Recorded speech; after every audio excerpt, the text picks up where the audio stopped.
disponible après. Je pense que ça a commencé. Est-ce que tout le monde a reçu l'avis des participants? Donc, sans plus tarder, je laisse la parole à Dominique, qui est notre ergothérapeute depuis 2019. Elle a une maîtrise en sciences de la réadaptation à l'Université de Montréal. Elle travaille au sein du SAT de CU Centre-Ouest. Elle possède beaucoup d'expérience en service d'aide technique depuis 2020, où je participe. Et elle a une séance sur les contrôles spécialisés aux étudiants en ergothérapie de McGill. Donc, c'est à toi, Dominique. Merci d'être là et merci de faire cette présentation à nous. Oui, bien, bonjour tout le monde. Donc, effectivement, je suis à Constance-Lethbridge et maintenant aussi au McKay depuis 2014. Mais depuis que j'ai fini en 2009, j'ai toujours eu une manière d'avoir un pied dans les services d'aide technique. Il y a peut-être certains d'entre vous d'ailleurs qui m'ont connu dans d'autres SAT, soit pendant des stages ou avant même 2009 ou par la suite, avant que je commence à Lethbridge. Donc, aujourd'hui, notre sujet du jour, ça va être de discuter des facteurs à considérer avant d'envisager vers un contrôle spécialisé. Donc, de regarder qu'est-ce qui peut être fait sur le fauteuil roulant, sur la manette, la programmation, tout ça, on va regarder ça ensemble avant d'envisager d'aller vers des contrôles un peu plus complexes. Donc, allons-y. Par définition, vu notre agent payeur principal, la RAMQ, les personnes qu'on voit en lien avec un fauteuil roulant motorisé présentent des déficits physiques assez importants, dont aux membres supérieurs. Les limitations sont évidemment variables d'une personne à l'autre et aussi dans le temps, donc que ce soit à cause du vieillissement ou de maladies dégénératives. Il est donc probable que le kit de départ, là, ce qu'on voit sur le formulaire de commande habituel, là, donc la manette standard avec un ou deux choix de programmation. Oui? Quelqu'un a dit que les diapos ne changent pas. Donc, on voit pas la... Oh, on ne voit pas le profil de l'usager? Est-ce que c'est le cas pour tout le monde ou... Oui. Effectivement. Oui. OK, on va recommencer le partage.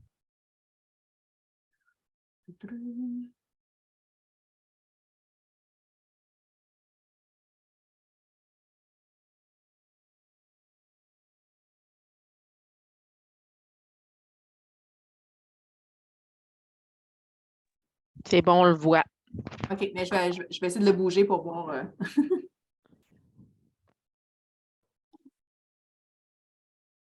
Je revenais à la première diapo. Non.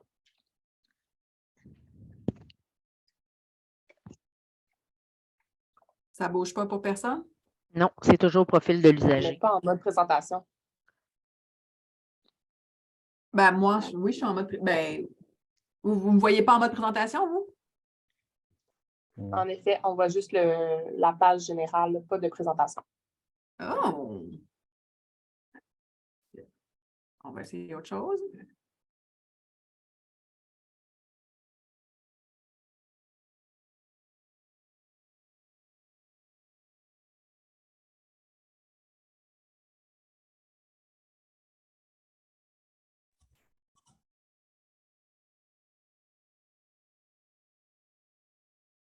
Vous voyez des diapos qui bougent? Oui, c'est parfait. Ça bouge, là? Mais vous ne voyez pas mes notes? Non. Parfait.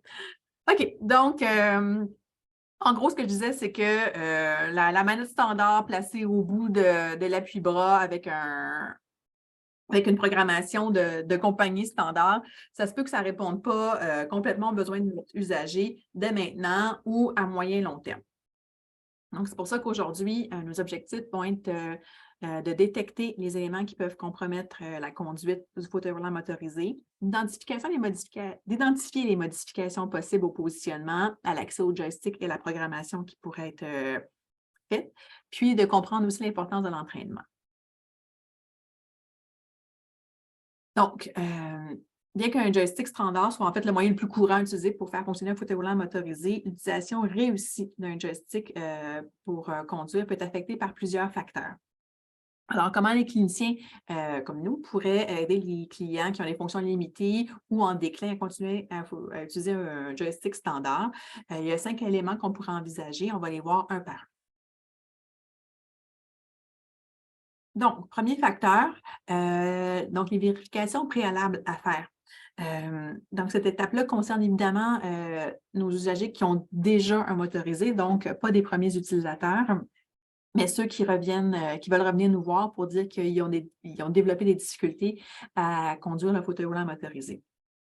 Donc, ce qu'on va vouloir faire, c'est idéalement, avant même de rencontrer le client, pour envisager des modifications au fauteuil roulant, il faudrait on essaierait de contacter le client, soit par téléphone, soit par courriel, pour clarifier s'il y a eu des changements dans sa vie qui pourraient affecter sa capacité à conduire. Évidemment, cette entrevue-là, on peut la faire avec la personne même, avec son aidant ou avec l'intervenant qui est notre référent. Donc, on demande, est-ce qu'il y a eu des déménagements? Donc, est-ce qu'il y a un nouvel environnement physique avec cette personne-là? Est-ce que cette personne-là a perdu un aidant ou un accompagnateur régulier qui l'aidait pour des sorties? Est-ce qu'il y a une nouvelle personne qui est son accompagnateur ou son aidant? Est-ce qu'il y a une perte de capacité perceptuelle, cognitive ou motrice de cette personne-là? Ou est-ce que cette personne-là a des nouvelles habitudes de vie ou une augmentation de certaines habitudes de vie qui pourraient avoir une incidence sur sa capacité à conduire? Donc, c'est sûr que si on ne peut pas se poser cette question-là avant de voir le client, ce serait probablement les premières questions qu'on poserait lorsqu'on le rencontre. Puis dans ce cas-là, j'aimerais ça aussi m'assurer que les interventions adéquates ont été faites pour réduire l'impact de ces changements-là sur la conduite. Donc, en gros, par exemple, s'il y a un déménagement, est-ce qu'il y a un ergo de CLSC qui est impliqué pour s'assurer que l'aménagement du nouveau domicile est adéquat? Est-ce que la personne est allée voir récemment son ophtalmologiste ou son optométriste, puis qu'elle a obtenu des nouvelles lunettes, par exemple, s'il y a eu un changement dans sa vie, dans sa vision? Donc, c'est des trucs qu'il faut voir avant même, idéalement, de voir la personne, parce que c'est des vérifications c'est des éléments qui sont en dehors du contexte de ce sur lequel on peut intervenir dans le SAT, mais qui peuvent avoir un impact sur la conduite de la personne. D'autres éléments qu'on peut vérifier préalablement, mais qui, là, cette fois-ci, vont se faire directement au SAT, c'est s'assurer qu'il y a un entretien mécanique qui a été fait récemment ou en prévoir un avant notre rendez-vous. Parce que là, ce qu'on veut s'assurer, en fait, c'est que la base motrice de notre fauteuil roulant motorisé, elle fonctionne de manière efficace. Donc, ce qu'on voudrait tester, c'est par exemple, est-ce que sur une surface lisse et plane, est-ce que le fauteuil roulant se dirige en ligne droite sans qu'on ait à faire de plusieurs corrections sur le joystick ou il tend à dériver ou à tanguer sur un côté? Donc, ça pourrait indiquer qu'il y a un problème au niveau de l'usure des pneus, du roulement à billes, ou que les moteurs ne fonctionnent pas à l'unisson, par exemple. S'il y a un système de correction de la trajectoire sur le fauteuil roulant de notre client, ben, on peut s'assurer qu'il est activé. Peut-être que ça pourrait aussi aider. Ou pour certaines personnes, c'est encombrant ou se battre un peu contre le système de correction de la trajectoire. Donc, peut-être que là, dans ce cas-là, il faudrait penser à le désactiver. Mais bon, c'est des questions à se poser avant même qu'on voit la personne. On enverrait en mécanique pour s'assurer que le fauteuil est en bon état de rouler, que les moteurs fonctionnent bien, que toute l'électronique fonctionne bien sur le fauteuil, que les pneus, tout ça, ça soit top shape. Parce qu'évidemment, s'il y a des bris ou de l'usure à ce niveau-là, ben, ça va affecter la conduite de la personne. Un deuxième facteur qu'on va vouloir regarder, c'est l'adéquation entre le fauteuil roulant motorisé et notre fameux trio en ergothérapie, donc la personne, l'environnement et son occupation. Donc, on veut qu'il y ait une bonne correspondance entre l'usager, son environnement et ses occupations pour optimiser la conduite. On va se demander, est-ce qu'on doit envisager des changements sur le fauteuil en lien justement avec des changements, des capacités motrices ou perceptuelles qu'on aurait détectées lors des vérifications préalables? Est-ce que l'environnement physique du client rend difficile la conduite du motorisé? Donc, en fait, oui? OK. Donc, est-ce que l'environnement physique du client, donc est-ce qu'on est dans un nouvel environnement où les cadres de porte sont plus serrés, les espaces sont plus clos, donc plus différents? Ça va? Je peux continuer? Oui, c'est un micro qui est ouvert, mais j'ai déjà fait. OK, parfait. Puis, est-ce que la personne a des tâches spécifiques? Donc, est-ce qu'elle doit savoir s'approcher d'un comptoir, d'un bureau, d'une table? ou en lien avec certains rôles, soit de productivité ou à la maison, les rôles parentaux, par exemple. Donc, est-ce qu'il y a certaines tâches qu'elle va pouvoir faire avec son fauteuil qui pourraient rendre difficile, dans le fond, son utilisation ou un peu plus complexe? Est-ce que la personne peut rouler sur des terrains inégaux, des trucs comme ça? Dans ce cas-là, ce qu'on va vouloir regarder, c'est donc évidemment envisager des adaptations et la modification de l'environnement si nécessaire, mais encore là, ça va falloir qu'on réfère à la personne, son ergothérapeute traitant. Mais nous, de notre côté, on peut voir si on a fait le meilleur choix de motorisation et le meilleur choix de boîtier, donc de manette. Quand je parle de motorisation, c'est nos 3 types classiques de motorisation, donc nos 3 types de traction, donc avant, médiane ou arrière. Parce que dans le fond, ce qu'on veut s'assurer, c'est qu'encore là, qu'il y a une bonne adéquation entre le type de motorisation, donc sa position, la position des roues motrices sur le fauteuil motorisé, puis les capacités d'usager, les demandes de l'environnement, les exigences de la tâche. Qu'est-ce que je veux dire par là? Les dessins illustrent bien, par exemple, le mouvement de la tête dans l'espace quand la personne fait un tour complet sur elle-même dans les 3 différents types de traction. On voit que quand la personne est dans une traction médiane, la rotation se fait vraiment donc sur elle-même, comme une personne debout qui tournerait sur elle-même. Mais quand on est dans une traction avant ou arrière, et c'est encore plus significatif dans une traction avant, il y a un grand déplacement de la tête dans l'espace quand la personne se déplace. Certaines personnes, ça peut créer des étourdissements, des vertiges. Donc, qui vont effectivement avoir un impact sur la capacité à conduire pour des courtes ou même sur des longues périodes, mais des fois, c'est des gens à très, très court terme qui vont développer des malaises comme un mal des transports en conduisant leur fauteuil parce que leur tête bouge trop dans l'espace. Évidemment aussi, le type comme on le sait, là, le type de motorisation va avoir aussi un impact sur la capacité de franchir ou pas certains terrains inégaux, certains obstacles. Donc, si la personne doit, dans son quotidien, rouler beaucoup sur de la gravelle, de l'asphalte, des branches, s'il y a beaucoup de petits à moyens seuils qu'elle doit passer dans sa journée, des trous, tout ça, c'est sûr que un certain type de traction qui va avoir un impact sur sa capacité à circuler dans son environnement. Aussi, certaines personnes ont fait des apprentissages de conduite sur différents autres véhicules ou appareils, donc capable de quadriporteurs ou de voitures, camions, vélos, tout ça. Puis, sont capables de transposer certains de ces apprentissages-là à la conduite du motorisé. Puis, il y a par exemple, les gens qui ont conduit des véhicules vont des fois être un peu plus à l'aise à la conduite de traction arrière parce que c'est quelque chose ça ressemble plus à la conduite de certains véhicules, alors que les gens qui n'ont jamais conduit de véhicule de leur vie, une traction médiane va sembler un peu plus sinueux, un peu plus naturelle parce que c'est vraiment le déplacement de leur propre corps dans l'espace et non le déplacement d'un véhicule. Donc, c'est ça. Donc, le choix de la motorisation, dans ce cas-là, va avoir un impact aussi sur la capacité de conduire la personne. Le boîtier. Donc, il faut s'assurer que le type de boîtier répond bien aux capacités visuelles et attentionnelles de l'usager, puis aux exigences de la tâche de l'environnement. Actuellement, quand on parle d'un boîtier de commande standard, en fait, on parle pas mal des 3 modèles qui sont présentés à l'écran. Donc, en les regardant, vous pouvez voir en fait qu'ils peuvent affecter évidemment tous les facteurs dont on a discuté avant. Par exemple, la manette d'elle, elle est physiquement elle est la plus petite, donc c'est la plus facile à positionner n'importe où sur le fauteuil. L'utilisation des lumières d'elle plutôt que d'un écran rend ça plus facile à utiliser pour les personnes qui sont malvoyantes. Parce que dans le fond, c'est des points séparés plutôt que d'essayer de déchiffrer un écran. Donc, quelqu'un qui a des problèmes de vision ça pourrait être plus facile d'utiliser ce type de manette-là. Puis, c'est surtout aussi beaucoup moins distrayant pour les gens en général et encore plus pour les personnes qui ont certaines difficultés cognitives. La manette compacte, qui est comme la plus commune en ce moment sur le marché, pas sur les nouveaux fauteuils, mais sur les fauteuils existants, je dirais. Donc, elle a un petit écran, comme on sait tous. Avant, ils étaient en noir et gris. Maintenant, on les a en couleur. On peut jouer sur la luminosité. On n'a pas beaucoup de contrôle sur ce qui est présenté à l'écran, mais on a un petit contrôle un peu sur la quantité d'informations.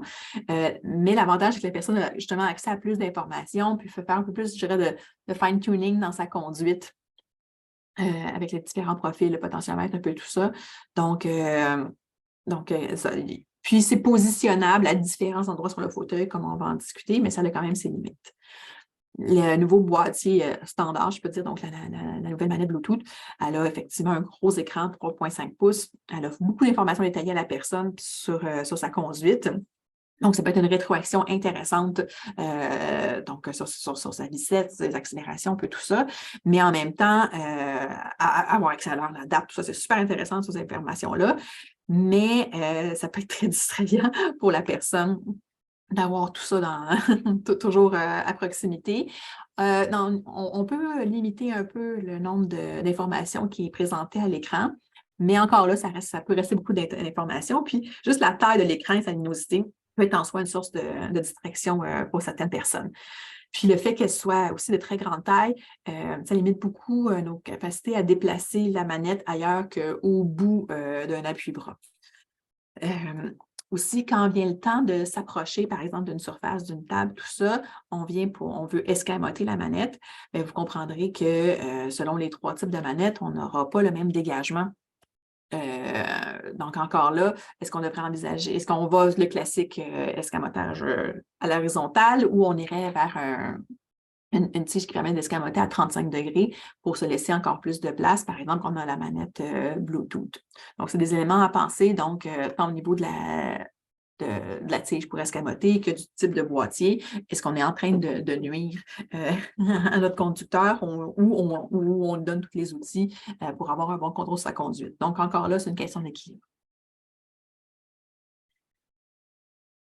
Notre troisième facteur dont on va parler, c'est positionnement. Là, je parle positionnement dans un sens très, très large. Donc, en fait, c'est de s'assurer que la personne, que l'usager a une posture qui est stable, un soutien suffisant pour avoir un accès fiable au joystick. Donc, on parle ici du soutien postural, comme on utilise classiquement le terme positionnement, donc de l'usager dans son motorisé, mais on parle aussi de la position du joystick par rapport à l'usager et de la position et de la forme de l'embout dans la main de l'usager. Pour ceux qui se souviennent un peu de leur cours de pédiatrie, quand on avait devant nous un enfant qui avait de la difficulté à écrire, la première affaire qu'on lui demandait de regarder, c'était est-ce que cet enfant-là a développé une bonne stabilité au tronc et aux épaules? Parce qu'on n'aura jamais un bon résultat sur des tâches de dextérité fine si on n'a pas une bonne stabilité au niveau du dos, du tronc, des épaules, des avant-bras. Donc, c'est le même principe quand on parle d'un fauteuil roulant motorisé. Pour pouvoir utiliser un joystick de manière efficace, il faut que l'ensemble du dos, du tronc, des bras, des membres supérieurs soit bien supporté et ne devienne pas une entrave à l'utilisation des mains de manière efficace pour des tâches fines. Donc, à ce moment-là, on pourrait demander au client ou observer est-ce que le client se sent en sécurité lorsqu'il conduit. Donc, est-ce qu'il se sent penché, glissé de son assise pendant qu'il conduit? Est-ce qu'il se fait brasser, bousculer d'un côté à l'autre s'il va sur un terrain accidenté? Puis là, il se ramasse loin de son joystick. Est-ce que le champ visuel du client est maximisé pour la conduite? Donc, est-ce qu'il est capable de voir devant lui, de scanner, de vérifier par-dessus son épaule? Il y a des éléments de positionnement qui sont encombrants, puis qui l'empêchent de bien voir ce qui se passe autour de lui et donc de pouvoir conduire adéquatement. Est-ce que les mains du client sont libres, tout simplement, pour accéder au joystick? Donc, est-ce qu'il est toujours en train d'essayer de maintenir son équilibre en se soutenant avec le bras ou un coude sur les appuis-bras, carrément se tenant avec les mains sur les accoudoirs? Vous comprendrez qu'évidemment, ce n'est pas une posture, une position adéquate et sécuritaire pour le client pour avoir, en fond, la liberté de mouvement pour conduire avec le joystick. Puis aussi, est-ce que le client est capable dans le fond, d'être bien positionné, autant quand il est assis ou à 90-95 degrés standard, puis quand il est basculé. Parce que est-ce que quand on bascule le fauteuil, bien, tout simplement, il se ramasse trop loin de son joystick puis qu'il n'est plus capable de le rejoindre. Donc, encore là, une question de stabilité, soutien postural qui serait à regarder. Au niveau des interventions, je n'irai pas en détail, là, on revient à la base. Là. Donc, évidemment, on stabilise le bassin, le tronc, donc on regarde l'angle siège-dossier, le type de coussin, les ceintures pelviennes, les plis thoraciques, est-ce qu'on a besoin d'une veste, de différents types de harnais. On pense aussi au tonus, à la spacité capacité pour certains de nos clients. Donc, là encore, je reviens à l'angle siège dossier réel. Dans le fond, est-ce qu'on permet de contrer la spasticité chez certains clients? La position du joystick aussi, comme on va en parler plus tard, pour être optimisée pour éviter que la personne développe des spasmes ou des inconforts.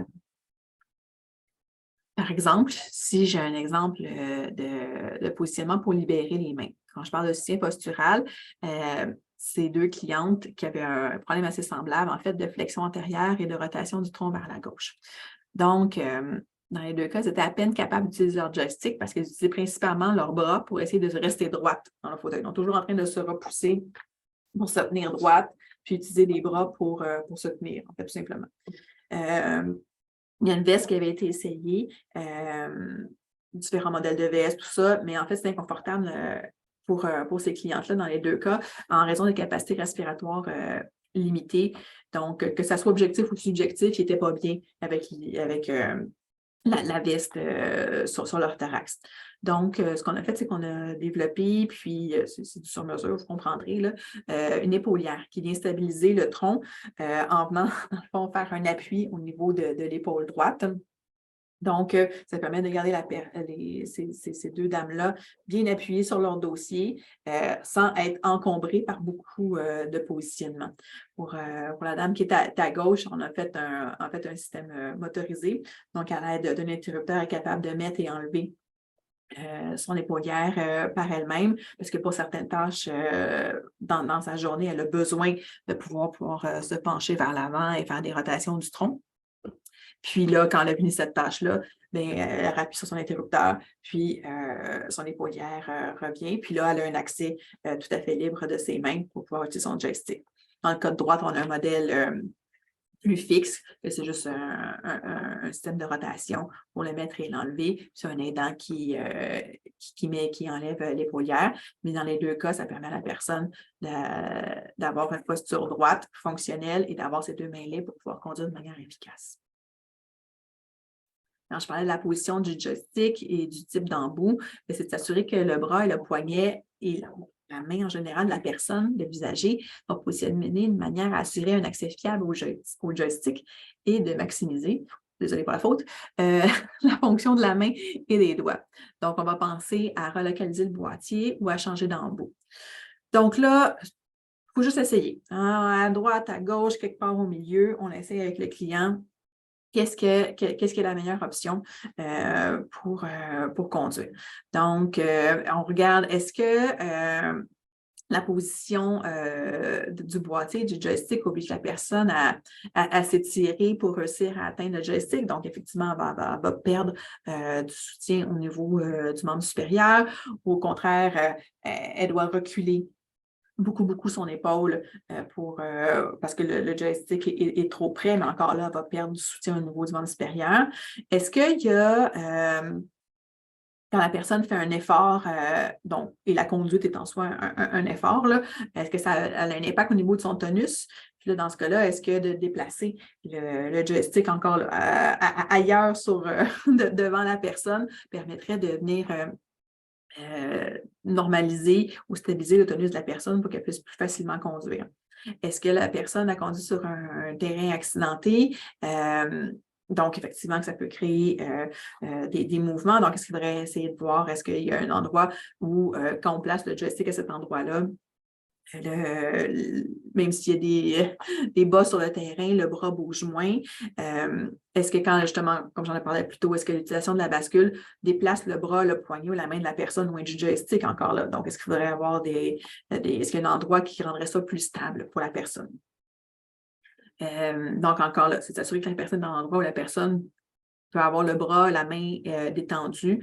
Envisager d'ajuster la hauteur, évidemment, de l'appui-bras, d'avoir peut-être une table complète ou une demi-table, d'avoir des murets, une gouttière, donc différents éléments comme ça pour stabiliser la main et le poignet. Puis, n'hésitez surtout pas à envisager d'avoir une position médiane ou semi-médiane, là, donc décalée, du joystick pour en améliorer l'accès. À conduire avec le joystick complètement au bout de l'appui-bras.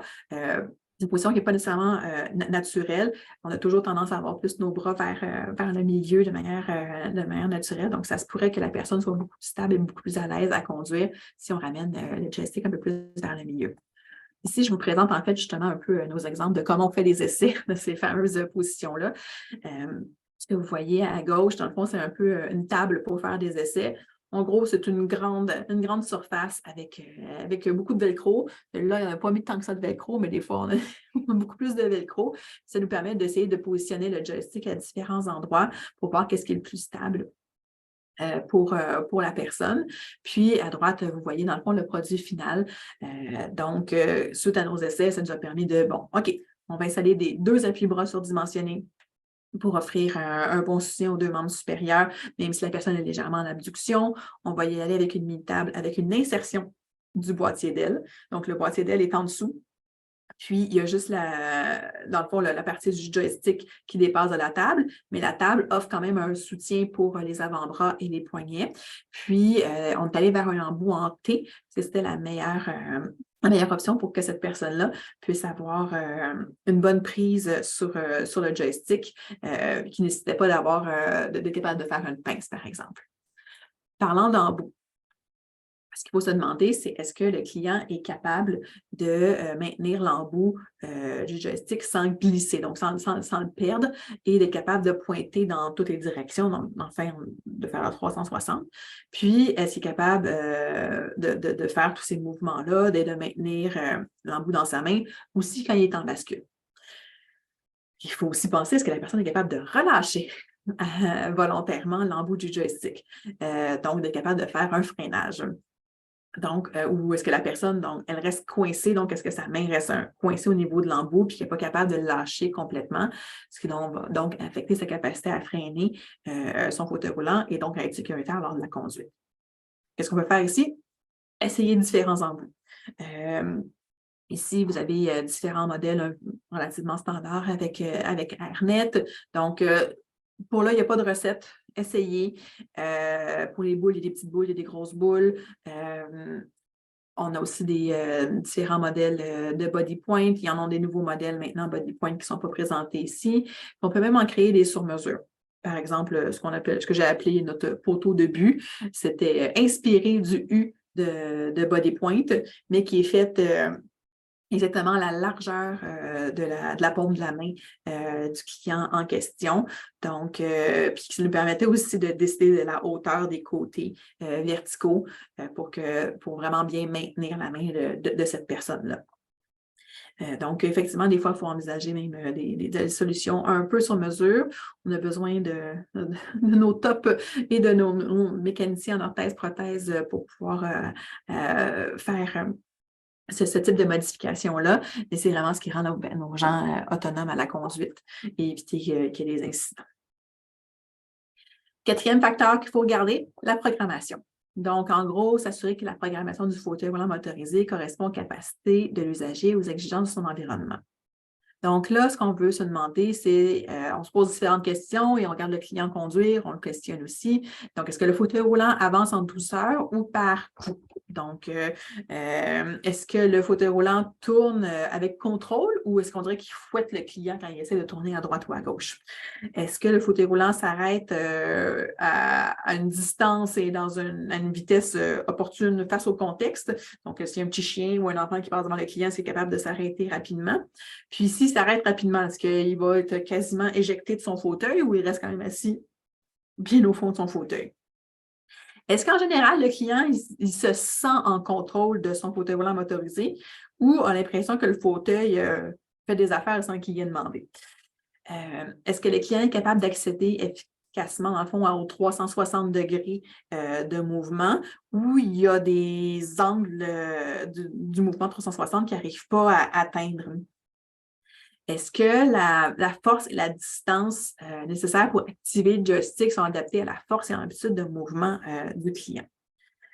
Donc, évidemment, ce qu'on peut faire ici, c'est s'assurer que les paramètres de programmation ont été revus pour correspondre aux capacités du client. On veut aussi, revoir, oui, les paramètres de base, donc la vitesse minimum, la vitesse maximale, les accélérations et décélérations. Mais il y a beaucoup d'autres paramètres, quand on va voir la prochaine diapo, qui pourraient être intéressants. Donc, en passant en revue la sensibilité du joystick, donc la sensibilité de les rotations, l'amortissement, des tremblements, la zone morte centrale, le deadband, les différentes directions de l'axe. Vous savez, on peut même inverser les directions d'un joystick avec la programmation. Donc, ce qui serait l'avant deviendrait l'arrière deviendrait l'avant, par exemple, parce que des fois, il y a certaines personnes qui ont ils ont des meilleures capacités pour pousser ou tirer. Donc, des fois, on peut inverser l'axe de notre joystick pour correspondre aux capacités de notre client. Il faut qu'elle soit cognitivement 100% là pour être capable de faire cet apprentissage-là. Mais des fois, c'est ce qui va rendre la personne la plus efficace. S'il vous plaît, ayez un contrôle aidant si vous faites ça, parce que c'est très mélangeant pour les aidants. Donc, pour la programmation, comme j'ai dit, c'est beaucoup plus que la vitesse. Quand je parle de décélération, donc, c'est la vitesse de freinage. Donc, c'est particulièrement important, évidemment, aux vitesses, comme je donnais l'exemple de l'enfant ou d'un chien qui passe, pour limiter au maximum la distance de freinage. Puis, évidemment, pour trouver l'équilibre entre la stabilité posturale puis l'efficacité du freinage. Fait que ça, encore là, il y a un petit peu de SRR, mais ça vaut vraiment la peine de regarder ça. Diminuer la puissance, donc le power. Ça permet de limiter les dommages, en fait, dans les accrochages, parce que ça limite à quel point le fauteuil, les moteurs vont continuer à forcer pour contrer un obstacle. Si on diminue le power sur notre fauteuil roulant, s'il rencontre un obstacle, les moteurs ne continueront pas à forcer. Donc, ça va limiter le risque de blessure à notre aidant ou de dommages dans son environnement. Le torque, c'est ce qui donne la force au fauteuil roulant, indépendamment de la vitesse. Donc, même si on programme des vitesses relativement basses pour un client, on essaie de lui laisser quand même un torque assez élevé pour qu'il soit capable de monter des rampes d'accès, de passer des seuils sans avoir à prendre d'élan, donc sans avoir à prendre de vitesse. Le throw, c'est à quel point le joystick doit être défléchi, donc doit être poussé pour atteindre la vitesse maximale. Donc là, on peut modifier le throw, donc que la personne ne soit pas obligée de pousser le joystick au maximum pour atteindre la vitesse maximale. Donc, si on a une capacité d'amplitude de mouvement limitée, d'avoir notre cercle dans lequel notre client travaille, donc pour conduire, on va diminuer son diamètre pour qu'il y ait moins à avoir d'amplitude de mouvement pour conduire. Le deadband, c'est un peu comme le trou au milieu d'un beigne. C'est dans le fond la zone autour de la base du joystick où le mouvement du joystick ne provoquera pas de mouvement du motorisé. Donc, la personne peut bouger un petit peu dans cette zone-là, puis que le fauteuil ne bougera pas. C'est juste quand on va dépasser cette zone centrale morte, là, si je peux dire, que là, le fauteuil va commencer à bouger. Donc, des gens qui auraient des petits spasmes, des tremblements, tout ça, ça peut être quelque chose qui peut être intéressant. Et évidemment, le tremor dampening, c'est la fonction de la programmation qui sert vraiment à réduire la réactivité du fauteuil aux petits mouvements involontaires. Mais là, ça va être dans 100% de la zone de mouvement du joystick. Donc, ce n'est pas seulement la zone centrale comme on aurait avec le deadband, mais dans l'ensemble de notre diamètre, si je peux dire, de conduite du joystick. Donc, ça viendrait diminuer la réactivité du fauteuil. Donc, évidemment, très utile avec nos clients qui ont des tremblements, par exemple, comme du Parkinson, mais d'autres types de tremblements aussi. Puis, le fauteuil va réagir seulement aux mouvements qui sont vraiment volontaires et dirigés avec le joystick. Donc, c'est rapide là, sur la programmation. Évidemment, c'est ça, si vous avez la chance d'avoir des formations avec nos différents fournisseurs de motorisés sur les détails des paramètres, c'est quelque chose qui est intéressant.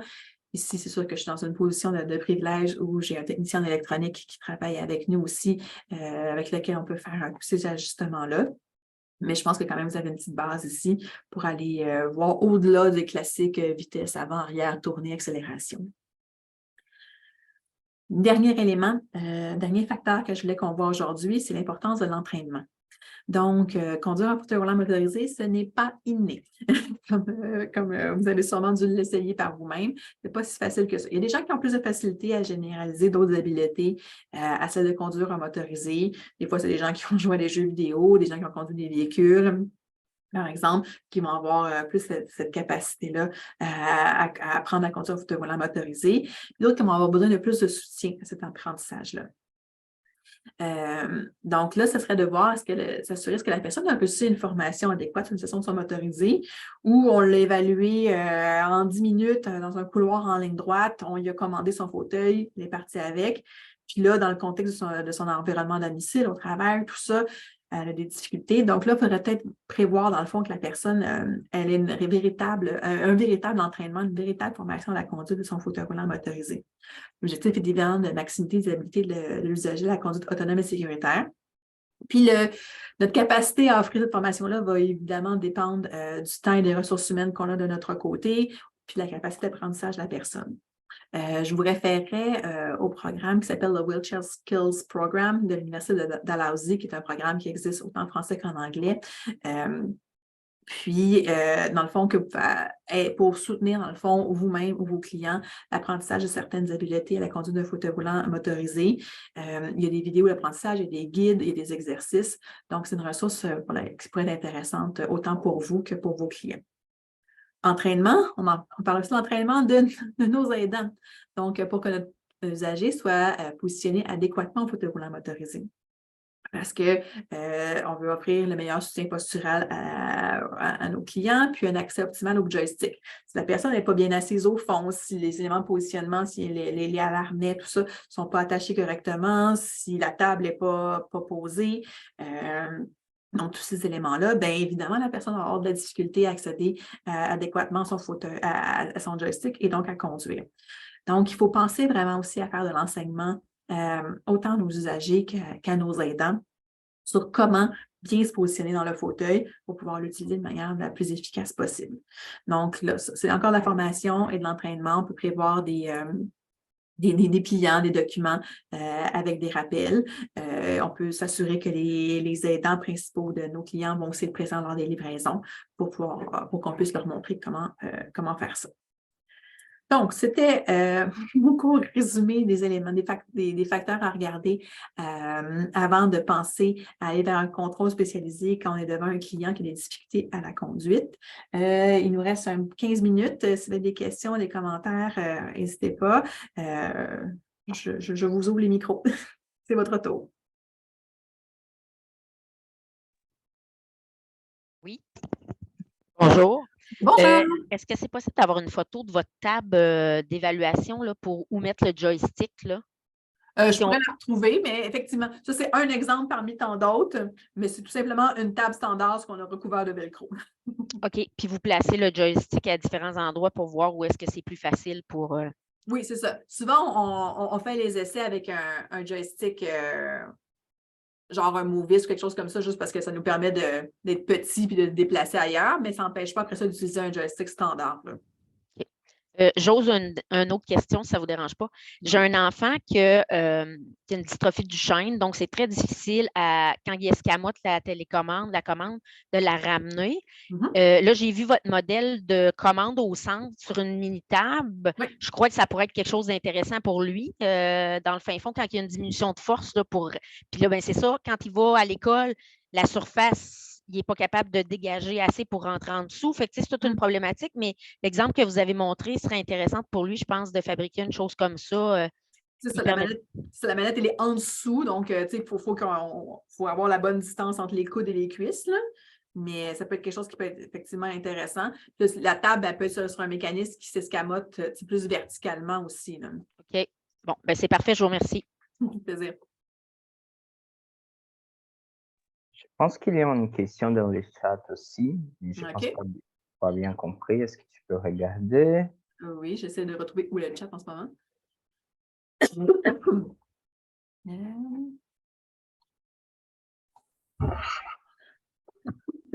Excusez-moi.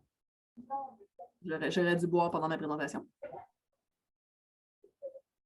À la fin de la présentation, il y a aussi des références. Donc, c'est pour ça que je pense qu'on va vous envoyer l'outil d'évaluation des habiletés de la conduite. OK. Mais en fait, oui, il existe des outils pour ça. ici, on s'est développé un outil maison qui est inspiré du World Share Skills Program, encore une fois de l'Université de Dalhousie. Puis, qu'eux, ils ont une partie test, puis après ça, il y a une partie intervention, entraînement. Donc, nous, on s'est inspiré de la partie test pour développer notre outil d'évaluation. On s'est fait un parcours, je ne vais pas dire standardisé, mais normalisé à travers nos différents milieux. Donc, on a 3 points de service ici au CRLLM. Donc, dans nos 3 points de service, on a développé des parcours autant intérieurs qu'extérieurs pour faire l'évaluation de la conduite. Donc, ça, on s'en sert pour les premières évaluations. Ça nous permet de voir justement où sont les difficultés particulières. Puis après ça, d'adapter les différents éléments sur le fauteuil. Est-ce que ça répondait à la question à propos des outils d'évaluation des habiletés de conduite? Merci. Oui, parfait. Je sais qu'il y en existe d'autres, mais c'est le seul avec lequel je suis habituée et que je serais à l'aise de recommander et qui existe en français. Donc, est-ce qu'il est possible d'avoir une photo de l'épaulière? Oui, tout à fait. Là, je pourrais vous en fournir une photo ou je pense que si on transmet la copie de la présentation, bien, vous allez avoir accès à cette photo-là du même coup. Est-ce que, dans le fond, n'hésitez pas avec vos commentaires, vos questions.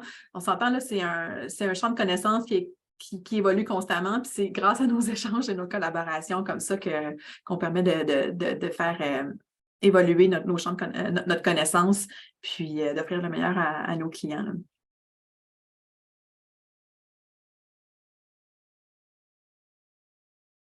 D'autres commentaires, questions? Dans la présentation, il y a mes coordonnées aussi. Sinon, je suis sur Outlook comme tout le monde, là, donc n'hésitez pas à me contacter au besoin. Quel système utilisez-vous pour déporter les manettes vers le centre? Oui, il y a des Gatland. Ça, c'est un de nos systèmes. Je sais qu'on utilise certains systèmes de la compagnie RAM qui a l'avantage de ne pas être... RAM, ça peut être utilisé sur des bateaux, sur n'importe quoi. Donc, quand ce n'est pas médical, ça coûte moins cher. Donc, on utilise aussi beaucoup de leurs systèmes.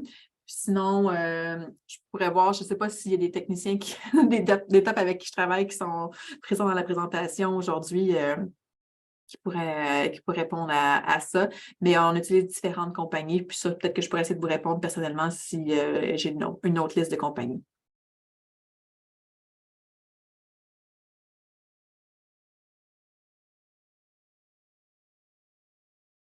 Okay. J'espère qu'il y en a d'autres parmi vous qui vont offrir leur sujet pour qu'on puisse reprendre ces conférences-là cet automne. Comme j'ai dit, c'est tous ensemble qu'on développe notre connaissance. On n'a plus la chance de se voir en personne comme dans des congrès ou des colloques comme il y avait une dizaine d'années. Donc, j'espère avoir l'opportunité de vous écouter sur vos sujets de prédilection vous aussi bientôt. Allô, Dominique, il y a une autre question. Je vais l'avoir. Est-ce que vous faites seul les évaluations pour les FEMO ou si vous le faites via les intervenants des SAD? OK. Ça dépend s'il y a un intervenant de SAD ou pas. On essaie en fait de travailler le plus possible en collaboration, ne serait-ce parce qu'on veut faire des essais à domicile pour s'assurer de la compatibilité de l'appareil, des capacités du client avec son environnement à domicile. Donc, on fait une première évaluation ici au centre. Donc, là, dans ce cas-ci, c'est nos intervenants ici à la Bridge, donc l'ergo du SAT top, puis au besoin, on travaille avec les mécaniciens, puis notre technicien électronique. Puis, quand on s'enligne vers une solution, donc on a choisi un appareil, qu'on a une idée de la programmation, du positionnement vers lequel on s'en va, donc ça se fait à la fin justement de la première évaluation, on détermine si on a besoin d'un entraînement supplémentaire ou pas. On va aller vers un essai à domicile. Ça se fait en collaboration généralement avec donc les intervenants du soutien à domicile, où est-ce que là, on va envoyer un appareil généralement avec un représentant ou un autre appareil avec un autre membre, avec quelqu'un d'ici pour faire l'essai à domicile. Puis là, encore là, on va avoir la rétroaction des gens du SAD pour savoir comment ça se passe à domicile. C'est sûr que nous, on demande aux gens du SAD s'il existe de remplir les pages 3-4 du 3841 pour nous donner une idée du portrait de la personne. Puis, on a aussi une grille de vérification qui est une des étapes du triage qui est spécifique au fauteuil roulant motorisé, où on pose différentes questions sur l'expérience de conduite du client, sur l'environnement de domicile, l'accessibilité, si la personne a des problèmes de vision, si elle a eu son optométriste récemment, si on a rajouté récemment une question sur les habitudes de vie, donc la consommation d'alcool, de drogue, de médicaments qui pourraient avoir un effet sur la capacité de conduire. Donc, il y a un premier triage, première vérification qui est faite à ce moment-là aussi. Il y a les référents. Ça, je vais voir avec Élise, ma collègue coordonnatrice. C'est ça, c'est encore là, c'est une grille maison pour, pour cette grille-là. Je vais voir avec elle comment on pourrait voir pour vous la partager.